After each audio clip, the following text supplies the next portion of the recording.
बहुत बहुत धन्यवाद। यहाँ सम्मानित मंच में ज्यादा समय नहीं दे रही।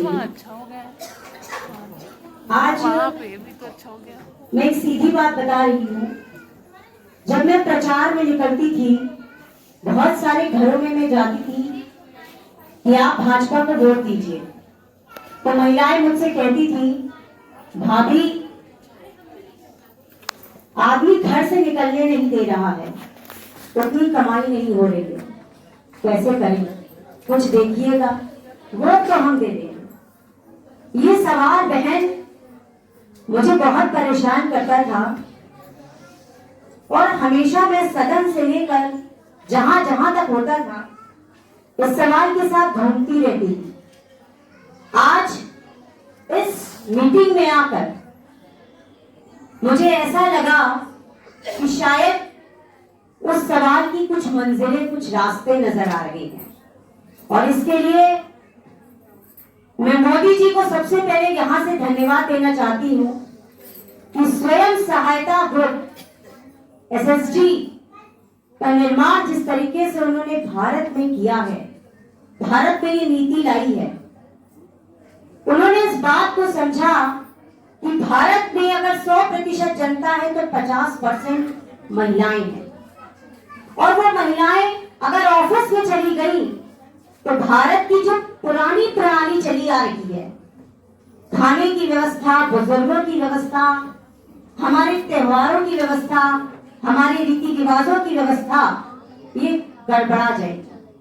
क्योंकि भारत विदेशी नहीं, हम विदेशी नहीं। हमारी पहचान क्या है कि हम अपनी उसी संस्कृति के साथ दुनिया में एक अलग छाप छोड़ें।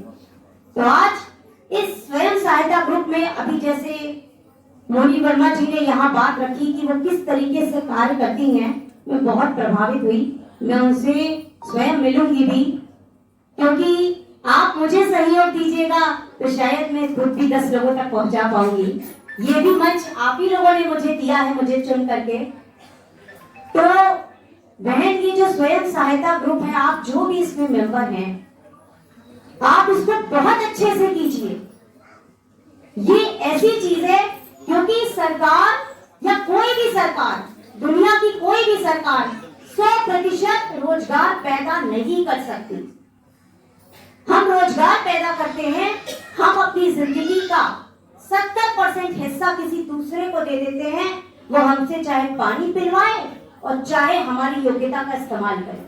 लेकिन हम स्वयं व्यापार करते हैं तो हम 1-1 मिनट इस्तेमाल कर लेते हैं, 24 घंटे इस्तेमाल कर लेते हैं, और जब हमें छुट्टी चाहिए हमें छुट्टी भी मिल जाती है। एम्प्लॉयज को छुट्टी नहीं मिलती। इसलिए स्वयं सहायता ग्रुप, ये मैं कह सकती हूँ, ये महिलाओं का स्टार्टअप है। और मैं बहुत ज्यादा नहीं जानती हूँ, अभी मैं सिर्फ हमारे प्रयागराज की जो अधिकारी हैं वर्तिका जी, उनसे मेरा विनम्र निवेदन है, और मुझे अभी तक जो मिला, इन्होंने मुझे बराबर साथ दिया हर योजनाओं में, बहुत अच्छी तरीके से। और मुझे नहीं, हमारे नगर निगम के प्रयागराज के जितने जनप्रतिनिधि हैं, सबका साथ दे रही है। और मुझसे मिलकर इन्होंने शायद जो कहा होगा, कभी आपसे ये करेंगी इसको साझा, मैं नहीं बोलना चाहती हूँ, लेकिन बहन स्वयं सहायता ग्रुप, इसको आप बदलो। पूरे उत्तर प्रदेश में, पूरे भारत में प्रयागराज के स्वयं सहायता ग्रुप एक मिसाल बनाओ। ये मेरी आप लोगों से आग्रह है। योजनाएं सब आपको पता है, और आप लोग आजकल स्वयं सहायता ग्रुप से टेक्निकल की भी आप कर सकते हो, कौशल विकास की भी संस्थान खोल सकते हो।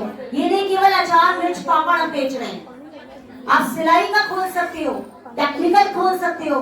अरे ज्यादा कुछ नहीं, स्वयं सहायता ग्रुप की 10 महिलाएं पहले खुद कंप्यूटर सीखें, और जो हमारी पास्ट टेंस की महिलाएं गुजर गई हैं, जिनकी उम्र 50 हो रही, 55 हो रही है, जिनके अपने बच्चों के पास जाना है, उनको ये सिखा सकती है कि ऑनलाइन टिकट कैसे बुक हो सकता है, वो अपने बच्चों से कैसे बात कर सकती है। मैं तो कहती हूँ ये भी एक व्यवसाय बन सकता है। तो ठीक है, मैं ज्यादा वक्त नहीं लूंगी, मुद्दे पर आती हूँ। और इतनी प्रखर बहन खुदी है, इन्होंने मुझे समय दिया, और इस मंच पर मुझे रोहित भैया जी ने आमंत्रित किया, मैं उनका भी बहुत बहुत धन्यवाद देती हूँ।